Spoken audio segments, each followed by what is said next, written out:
Lundi 19 mai avec vous sur BFM Grand Lille et BFM Grand Littoral. Ce matin, l'info au régional. À la une, c'est le retour des agriculteurs nordistes sur les routes cet après-midi. Une semaine avant l'examen du projet de loi de simplification, la FDSEA 59 et les jeunes agriculteurs des Flandres prennent de l'avance et annoncent des convois de tracteurs dans le Nord à partir de 15h tout à l'heure pour mettre la pression sur les députés, sur le gouvernement.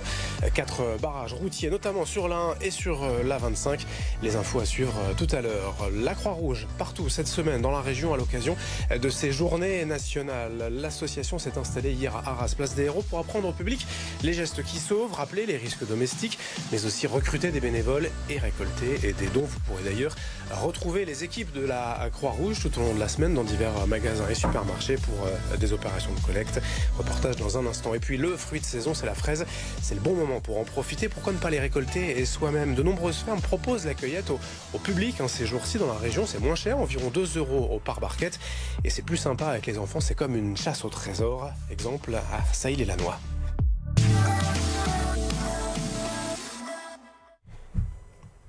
L'actualité est bien évidemment à la une avec notre invité. On va un peu parler de politique ce matin avec Violette Spilbout. Bonjour. Bonjour. Députée Ensemble pour la République, mais aussi conseillère municipale à Lille et candidate bien évidemment au Beffroi. On vous posera la question tout à l'heure sur cette campagne qui démarre doucement. D'abord, dans l'actualité, Violette Spilbout, une réaction à cette mobilisation un peu en avance des agriculteurs dans la région. Une semaine donc avec les syndicats nationaux qui appellent à la mobilisation lundi prochain pour cette proposition de loi et ce projet de loi de simplification qui est un peu décortiqué, enfin détricoté, on va y arriver.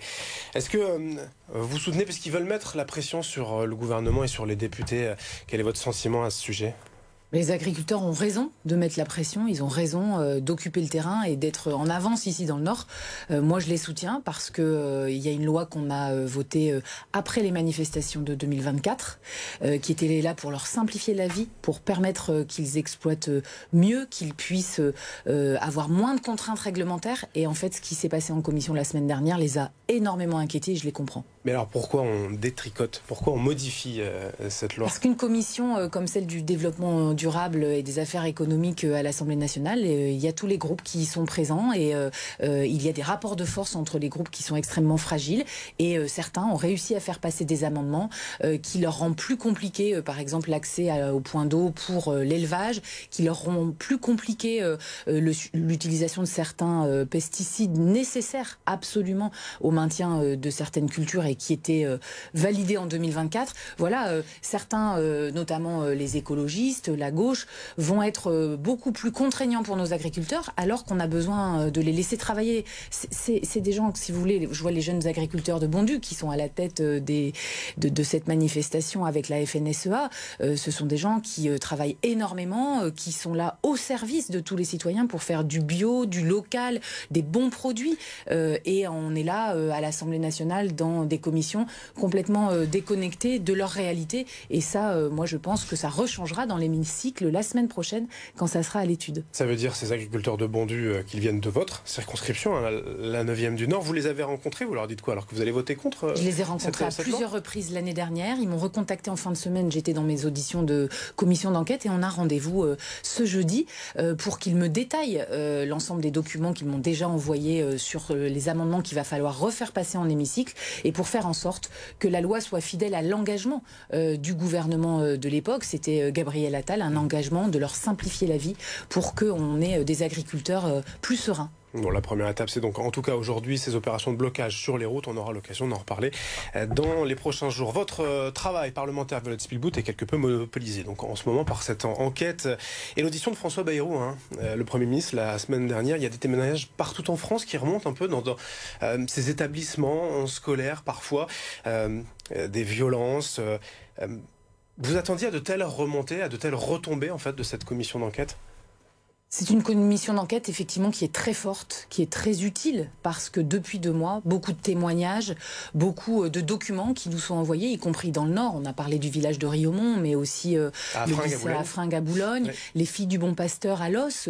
J'ai dans la rue les gens qui m'arrêtent pour me faire part de violences qu'ils ont subies ou que leurs parents ont subies et qui n'ont pas été dénoncées, qui n'ont pas été sanctionnées. Et donc cette commission d'enquête, elle a pour but de vraiment à la fois faire la lumière, mais aussi trouver des solutions pour qu'au sein de l'éducation nationale, quand il y a une inspection, elle soit faite avec toute l'intégrité qu'il faut et toute l'efficacité qu'il faut pour, par exemple, déplacer un agresseur et sanctionner un agresseur d'un enfant. Et puis, c'est une commission d'enquête qui, certes, fait beaucoup parler d'elle, mais dont je suis certaine qu'elle sera utile au système et pour lever l'omerta. À Riomont, il y a plusieurs enquêtes judiciaires en cours, des agressions sexuelles, des viols sur mineurs. 3 nouvelles plaintes d'ailleurs viennent d'être déposées. C'est des enfants placés par l'État. Ça signifie que c'est encore plus grave que Bétharram ? Bien sûr. Je suis très sensible au sujet de Riomont. D'abord parce que j'ai rencontré les victimes, même avant le début de la commission d'enquête. Parce qu'il y a de nouvelles plaintes chaque jour. Et parce que ces enfants, qui étaient parfois victimes d'inceste dans leur famille, ont été placés dans un village dirigé par des prêtres qui avaient des pratiques d'humiliation, de travaux forcés, de torture et de viol pendant des années. Et pourtant, beaucoup ont dénoncé ces violences. Et la justice, l'État, l'éducation nationale n'ont pas fait leur travail. Et donc, il y a énormément de choses à faire sur ce dossier, mais sur bien d'autres, pour qu'aujourd'hui, dans les classes, il n'y ait plus le risque d'une violence par un adulte ayant autorité. Alors je le disais en démarrant cette interview, Vélez Spielbout, vous êtes députée du Nord bien évidemment pour la majorité, mais aussi candidate à la mairie de Lille. C'est l'un des sujets forts forcément qui vous concerne, puisque vous venez d'ouvrir, c'était vendredi avec Gabriel Attal, le Brace Café. C'est pour respirer, c'est pour parler. C'est quoi, un QG de campagne déjà, ce lieu que vous avez inauguré ?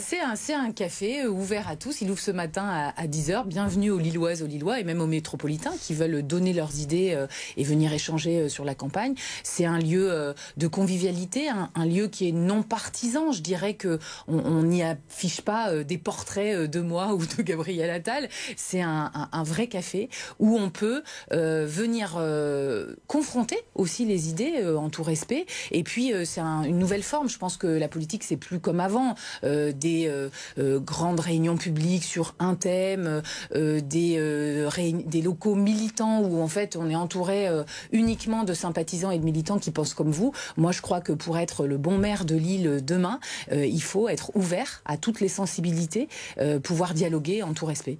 C'est quand même votre café, entre guillemets. Bien sûr. C'est aussi des sympathisants. Vous Bien attendez, sûr. Tout le monde le sait. Mais les sympathisants, ils ont surtout fait le boulot de décorer ce café, de l'aménager et de l'installer pour qu'il soit ouvert. On a le local depuis le mois de mars et il ouvre ce matin avec beaucoup de fierté collective parce que c'est un bel endroit. Moi, il me ressemble à un endroit où on respire, mais c'est un endroit vraiment ouvert à tous. Vous êtes déjà en campagne sur le terrain pour la mairie de Lille ? Bien sûr, on est avec l'équipe déjà le week-end dans les braderies. Hier, c'était FIF, mais avant Bois-Blanc, Lille-Sud.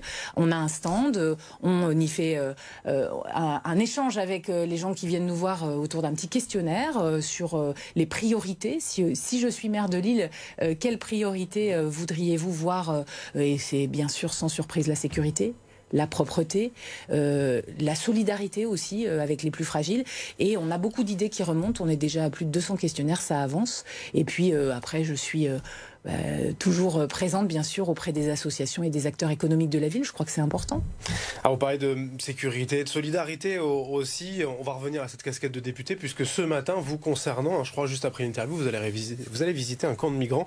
Alors, dans le Dunkerquois, sortez un petit peu quand même de la métropole lilloise et de votre circonscription.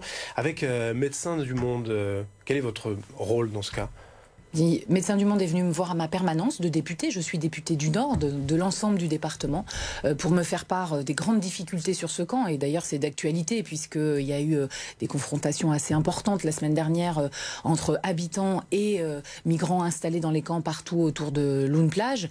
Et donc, nous avions prévu que je puisse les accompagner à leur invitation. Je vais passer la journée avec l'équipe de Médecins du Monde sur ce camp pour comprendre les difficultés d'intervention des associations, les besoins des migrants qui sont là bien la plupart du temps contre leur volonté parce qu'ils ont un rêve qu'ils veulent réaliser et qu'ils souffrent dans leur pays. Et puis en même temps, voir aussi comment les services de l'État, la sécurité est respectée et comment l'immigration illégale est combattue. Parce que, vous le savez, tout cela a un impact, y compris sur la métropole lilloise. Tout ce qui se passe à Calais, à Boulogne, à Dunkerque est très important pour la députée que je suis. Avec notamment des camps de migrants ou de mineurs isolés ici dans la métropole lilloise. On en a encore parlé la semaine dernière. Merci Violette Spilbout, députée Ensemble pour la République, députée de la 9e circonscription du Nord et donc, ça ne vous a pas échappé, candidate à la mairie de Lille. Merci beaucoup d'être venue avec nous aujourd'hui.